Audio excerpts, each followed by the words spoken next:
The problem with our education system is that your children can neither inherit your certificate or academic achievement. Neither can they inherit your job. Lie. Once you reach a certain age, they don't remove you in the name of retirement.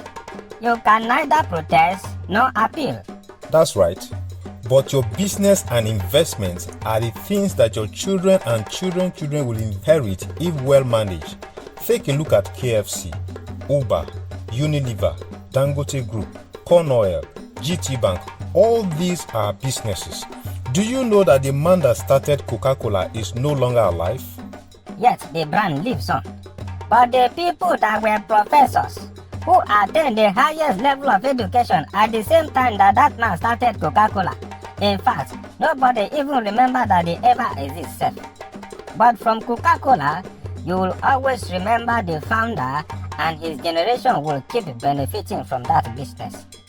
The idea of Coca-Cola was initiated on May 8, 1886. Many grandfathers and great-grandfathers of today were not even born yet. But we came to meet Coca-Cola, and when we are dead and gone, Coca-Cola will continue to exist. That is someone's business. But no certificate or school qualification can live after the individual that owns it. What are we trying to say? As you are pursuing certificates and qualifications, please also pursue business ideas too. I listened to a man of God, Femi Lazarus by name, who said that his younger brother wanted him to pay his school fees through the university. Not that he didn't have the money, neither is it that he's stingy, but he told him to choose a skill that he would love to acquire, and he sponsored him to acquire that skill. Bottom line, with that skill, his brother was able to start making his own money, and throughout his days in university, he didn't have to depend on someone or call someone to send him money because he was making his own money. Meanwhile, those who even graduate with first class are rather looking for who to employ them before they can make money. So as a graduate, you are already rendered a liability. Without someone giving you a job, even as a professor, you are a liability. And talking about professors, the salary of a professor in Nigeria today is less than $400 as of the exchange rate of today. I was thinking that removing fuel subsidy, salaries of professors can even be increased to ₦1 million or $1,000. I said it in a former video that the education system we are practicing is obsolete. Not only that it's obsolete, it was not set up with the intention to favor those whom it was set up for. It was set up by plantation owners, great merchants, warlords, and kings who needed people to serve them in their businesses and palaces. How can you explain the fact that a roadside mechanic, a carpenter, a tailor, or a barber, once you are done learning, you can start offering services to people and make money for yourself upon graduation? But a graduate needs someone to employ him before he can start making a living. As a tailor, even if you do not have money to rent a shop, you can collect people's clothes and sew it from your house. As a barber, just with one clipper, you can be offering home service and make money even more than those who own shop. Of course, we even have rechargeable clippers now that you don't need power to work. Even as some universities are beginning to incorporate courses like programming, coding, or whatever you might call it, graduates are still waiting for someone to employ them before they can start making money. Because the education system bends your mind to believe that you need a boss or a master for you to make a living. That is exactly how it was set up.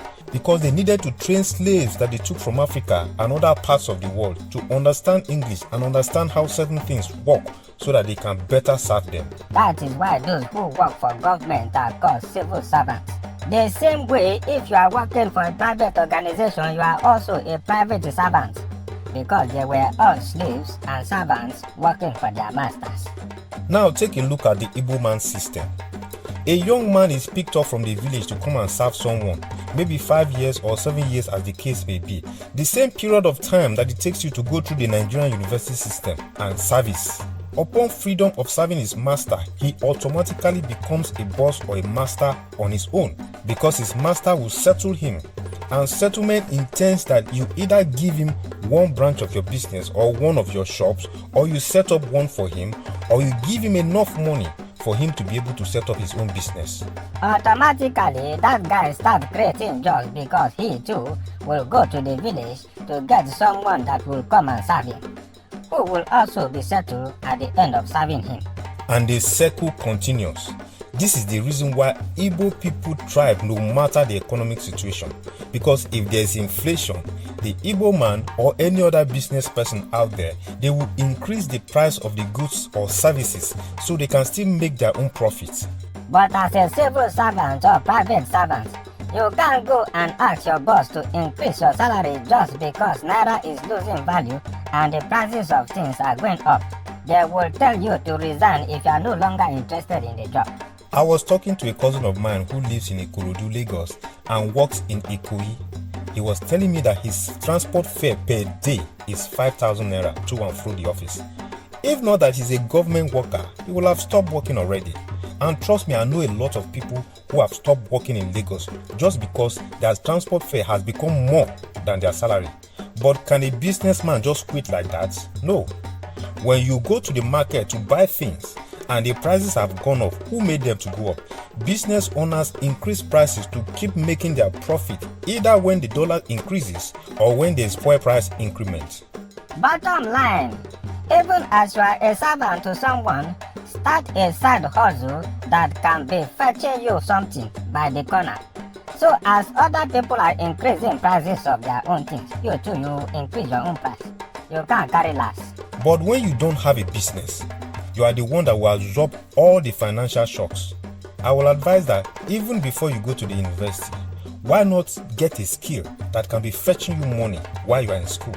Then even when you graduate, you can build on that skill and make it a business. What is this idea of rushing into the university at a tender age? Then you come out and start wondering about looking for someone to give you a job. Because the truth is that there are no jobs out there that will go round. People are always optimistic in life. I want to go to school. I want to come out and become this or that. It is when you stop collecting money from people, when your parents stop sending you money because you are no longer in school, and when your NYSC alawi has stopped because you have passed out. That is when the reality of life will occur to you. That is when you see people start posting adulthood is scam. Are you not the one that was rushing to become an adult? Why is it a scam now? We better wake up to that reality.